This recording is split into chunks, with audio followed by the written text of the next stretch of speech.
This 1878 photograph looked innocent, until historians noticed the girl's necklace. The afternoon light filtered through the tall windows of the Charleston Historical Society as Dr. Sarah Mitchell carefully unboxed another collection of forgotten photographs.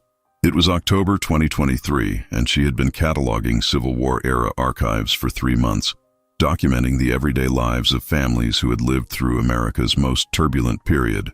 Most images showed stiff, formal portraits, men in dark suits, women in elaborate dresses, children posed like miniature adults. But one photograph made her pause. It showed a family of 4 standing on the porch of a grand plantation-style home. The father wore a tailored vest, the mother a high-collared dress with intricate lace. Between them stood 2 children, a boy of perhaps 14 and a girl who couldn't have been more than 12. Sarah picked up her magnifying glass, a habit formed from years of examining historical documents. She moved slowly across the image, noting the architecture, the clothing styles, the barely visible date inscribed at the bottom, April 1878. Then she saw it. The girl wore a delicate silver necklace, just visible above the neckline of her white dress. Sarah leaned closer, her breath catching. The pendant wasn't a simple cross or locket as she'd expected. Even through the sepia tones and aged emulsion, she could see intricate symbols etched into the metal, symbols she recognized from her doctoral research on resistance movements. Her hands trembled slightly as she reached for her digital microscope. Under magnification, the symbols became unmistakable. A North Star, a series of deliberate scratches forming what appeared to be a grid pattern, and along the edge, tiny markings that resembled the quilting codes used by the Underground Railroad. But that made no sense. The family in the photograph was white. The home behind them spoke of wealth and social standing. This was Charleston, South Carolina, a city that had been the heart of the Confederacy, where speaking against slavery could cost you everything. Sarah sat back in her chair, staring at the photograph. After 145 years, this image had been handled by dozens of archivists, viewed by countless researchers. How had no one noticed this before? Sarah spent the next 2 hours photographing the image from every angle, her mind racing with possibilities. She needed to identify this family.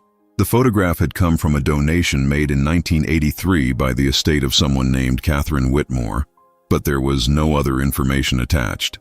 She pulled out her laptop and began searching the Charleston census records from 1878. The grand home in the background was her best clue, a 2-story structure with distinctive columns and ornate iron railings that suggested significant wealth. By evening, she had narrowed it down to 3 possible families who lived in that district. The Harrison family, who owned a textile mill, the Pemberton family, cotton merchants, and the Whitmore family, Thomas Whitmore, who ran a successful shipping company at the port. The Whitmore name matched the estate donation. Sarah felt a surge of excitement. She pulled up property records and found the address, 47 Trad Street. The house still stood, now converted into private apartments. Tax records from 1878 listed Thomas Whitmore as the owner, living there with his wife Elizabeth, son James, and daughter Anna Whitmore, the girl in the photograph. Sarah searched deeper, looking for anything about the Whitmore family. Birth records showed Anna had been born in 1866, making her 12 in the photograph, exactly as Sarah had estimated. James was born in 1864, but then the records became strange. In 1879, just 1 year after the photograph was taken, Thomas Whitmore's shipping company suddenly collapsed. The family sold their home at a significant loss.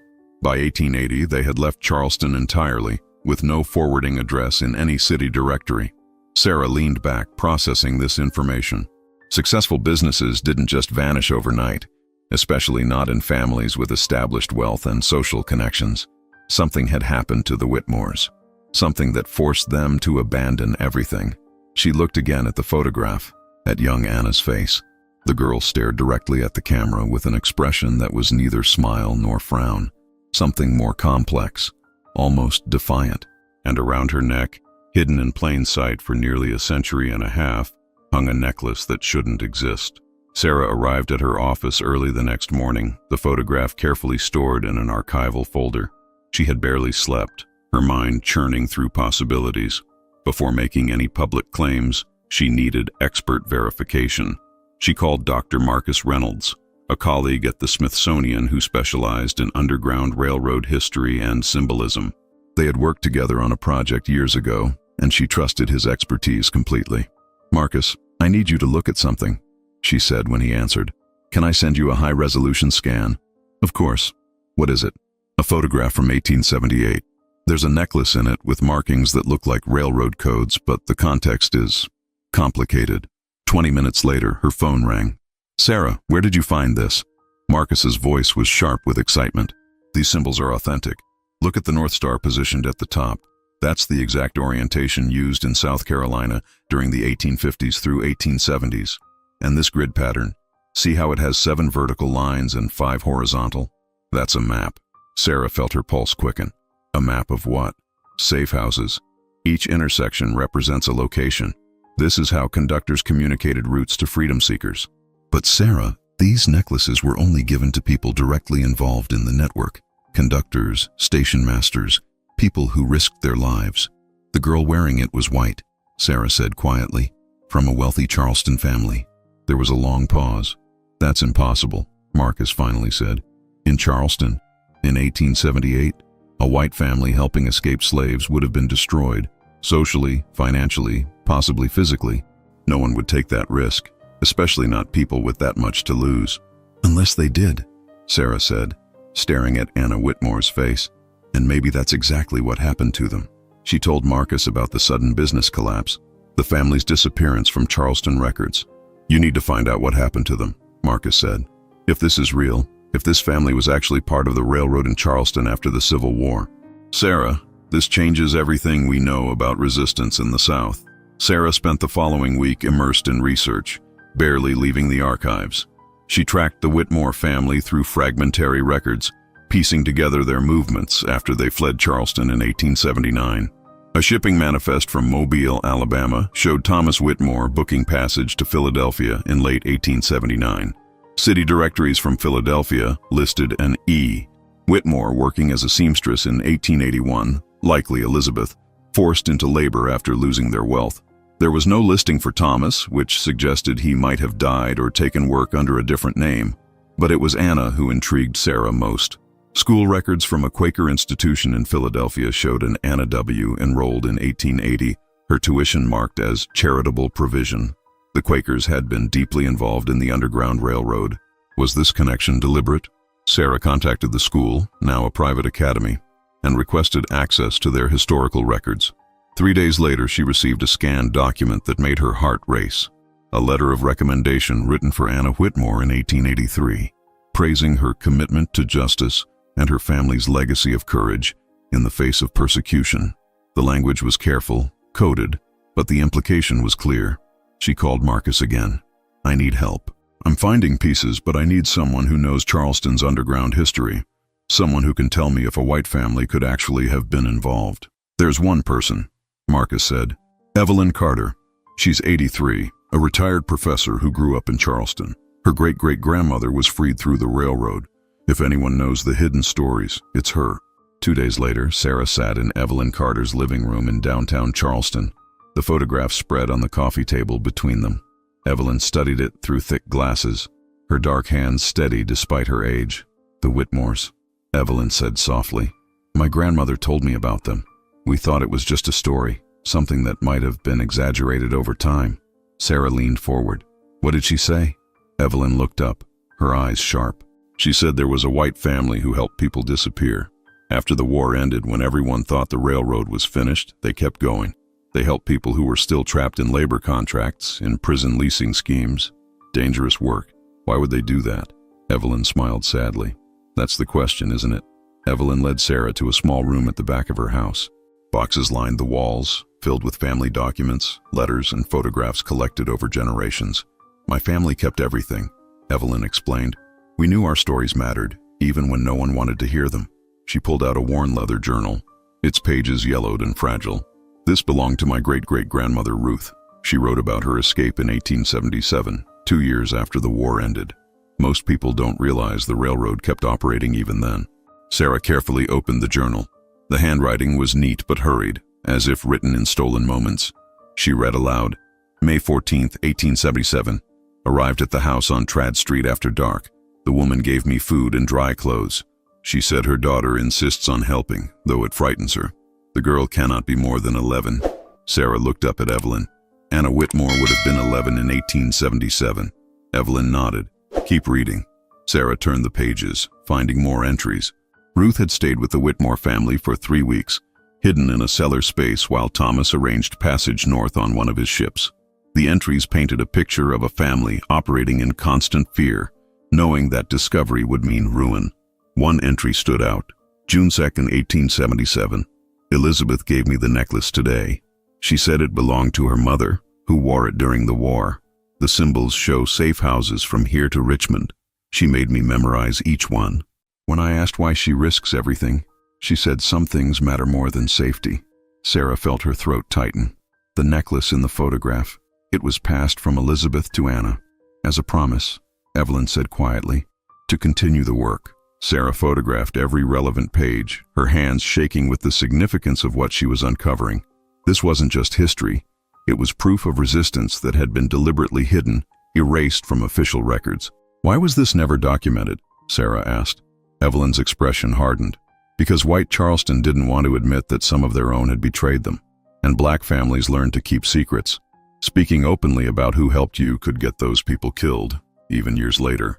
Sarah returned to the archives with new purpose, now searching for what had finally exposed the Whitmore family. If they had operated successfully for years, something specific must have triggered their downfall in 1879. She found it in the Charleston newspaper archives, a small article dated March 1879, buried on page 7, local shipping concern under investigation. The brief piece reported that Thomas Whitmore's company was being examined for irregularities in cargo manifests and passenger records. No details were provided, but the implication was clear. Someone had noticed that his ships carried more passengers north than the documents showed. Sarah cross-referenced this with Port Authority records. In February 1879, a ship called the Morning Star, owned by Whitmore, had been boarded by customs officials in Savannah. They found 3 black passengers traveling without proper documentation, hidden below deck. The passengers were arrested. Thomas Whitmore was questioned but released, his wealth and white skin protecting him from immediate prosecution. But the damage was done. Charleston society now suspected his involvement in helping black citizens escape labor contracts and discriminatory laws. Sarah found what happened next in a series of letters preserved in the South Carolina Historical Society. Business partners withdrew their support. The bank called in Thomas's loans. Within weeks, his company was bankrupt. Anonymous threats were delivered to the Tradd Street house.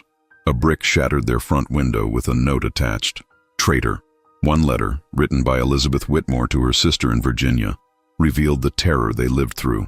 We cannot stay. James was followed home from school yesterday by men who shouted threats. Anna wakes screaming from nightmares. Thomas says we must leave before something worse happens. We have lost everything, but at least we still have our lives and our conscience. Sarah sat back, overwhelmed by the weight of what she was reading. This family had sacrificed their entire world for people they owed nothing to, receiving no recognition, no protection, no reward. She thought of Anna, 12 years old, wearing that necklace in the photograph taken just months before everything collapsed. Had the girl understood what it meant? Had she known her world was about to end? Sarah needed to know what happened to Anna Whitmore after the family fled Charleston. The trail had grown cold in Philadelphia, but she persisted, searching through census records, school archives, and newspaper databases. She found Anna again in 1890, now 24 years old, living in Boston and working as a teacher at a school for the children of formerly enslaved families. A small article in a progressive newspaper mentioned her. Miss Anna Whitmore demonstrates remarkable dedication to her students, many of whom arrive unable to read. Her patience and commitment serve as a model for educational reform. Sarah contacted the school's successor institution and discovered something extraordinary. Anna had donated her personal papers to their archives before her death in 1943. No one had examined them in decades. The boxes arrived 2 weeks later. Inside, Sarah found letters, diary entries, and photographs spanning Anna's entire adult life. But what captured her attention immediately was a small wooden box containing the necklace, the same one from the 1878 photograph. Sarah's hands trembled as she lifted it. The silver had tarnished, but the symbols remained clear, exactly as Marcus had described. A note tucked beneath it, written in elderly handwriting, read, "This belonged to my grandmother. then my mother, then me. It represents the most important work any of us ever did. May whoever finds this understand what we sacrificed and why it mattered. In Anna's diary from 1905, Sarah found the full story. Anna wrote about her childhood, about watching her mother and father help desperate people escape violence and exploitation. She described the night in 1879 when men gathered outside their house with torches, shouting for her father to come out. She remembered her mother packing frantically, her brother crying, the terrifying journey north with almost nothing. But she also wrote about pride. "We lost our home, our money, our place in society," Anna had written. "But I watched my parents choose humanity over comfort, justice over safety. They taught me that privilege means nothing if you don't use it to help those without it. I wear this necklace every day to remember." Sarah wiped tears from her eyes, carefully photographing each page. Sarah prepared her findings for publication, knowing this discovery would reshape understanding of post-Civil War resistance. She compiled the photograph, Ruth's journal entries, the Whitmore family letters, and Anna's diaries into a comprehensive report. But before submitting it to academic journals, she wanted to find the Whitmore family's descendants. They deserved to know their ancestors' story. Through genealogical databases, she traced Anna's line.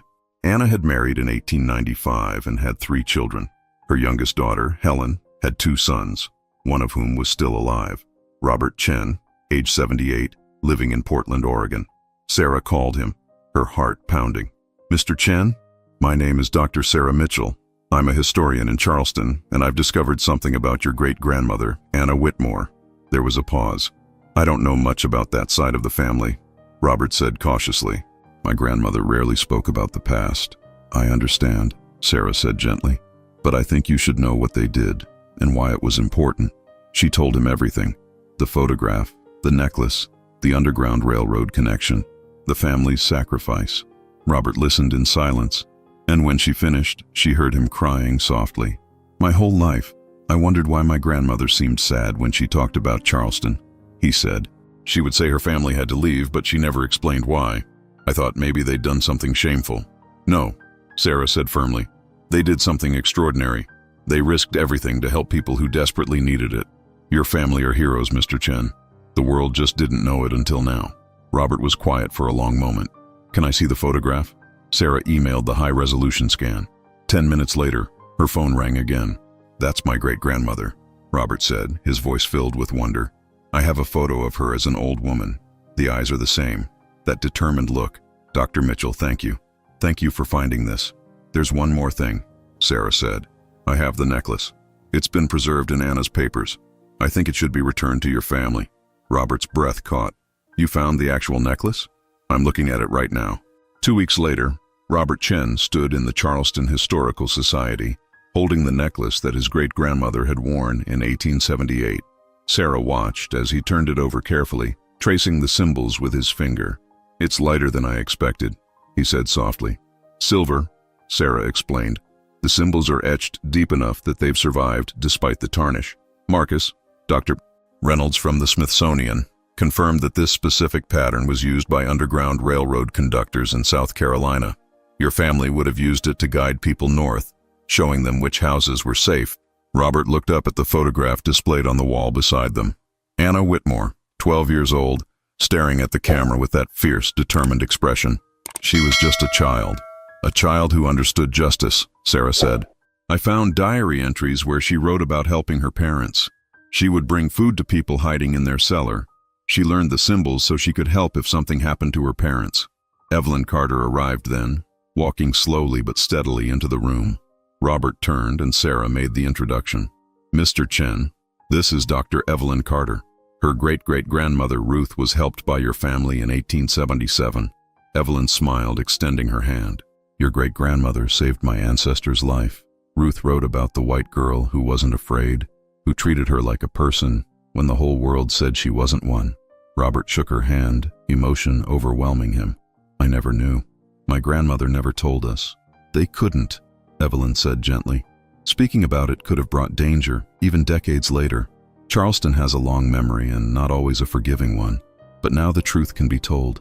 Sarah had arranged for the local newspaper to cover the story. A photographer captured Robert and Evelyn standing together. the necklace between them, the 1878 photograph in the background. The headline would read, "Hidden Heroes, Charleston Family's Secret Underground Railroad Work Revealed After 145 Years." Robert held the necklace up to the light. "What happens to it now?" "That's your decision," Sarah said. "It belongs to your family." Robert looked at Evelyn, then back at Sarah. "I think it belongs here in Charleston, where people can learn the full story. My great-grandmother wanted people to understand what her family sacrificed and why. This necklace can teach that." The exhibition opened 6 months later at the Charleston Historical Society. The centerpiece was the 1878 photograph, dramatically lit, with the necklace displayed in a secure case beside it. Around the room, Sarah had arranged the diary entries, letters, and documents that told the complete story of the Whitmore family. The opening night drew hundreds of people: historians, educators, descendants of Underground Railroad freedom seekers, and curious citizens who had only just learned about this hidden chapter of Charleston's history. Sarah stood near the photograph, watching visitors pause before it. Many wiped tears from their eyes. Some took photos. Teachers brought groups of students pointing out the symbols on the necklace, explaining what they meant. Robert Chen had flown in for the opening, bringing his children and grandchildren. They stood together before Anna's photograph, and Sarah heard him telling them the story. Their story now, a legacy they could claim with pride. Evelyn Carter sat in a chair nearby, too tired to stand for long, but her eyes were bright as she watched the crowd. Sarah sat beside her. "Thank you for trusting me with Ruth's journal. Thank you for not letting their story stay buried," Evelyn replied. "For too long we've only told one version of history, the version written by people who wanted to forget their shame. But there were always others, people who chose differently. They deserve to be remembered too." Marcus Reynolds gave a short speech, explaining the significance of the necklace's symbols and what they revealed about resistance networks that operated even after the Civil War ended. The Whitmore family reminds us that courage isn't always loud. Sometimes it's quiet, daily acts of defiance against injustice, knowing you might lose everything. As the crowd dispersed, Sarah returned to the photograph one final time. Anna Whitmore stared back at her across 145 years, that necklace visible at her throat. A promise kept, a secret finally told. Sarah thought about how many times this photograph had been handled, filed away, almost discarded, how close they'd come to never knowing this story. How many other photographs sat in archives, holding secrets no one had yet noticed. She smiled. There was still so much history waiting to be discovered, so many voices waiting to be heard. Anna's story was no longer hidden, and perhaps that was exactly what the girl in the photograph had been waiting for all along.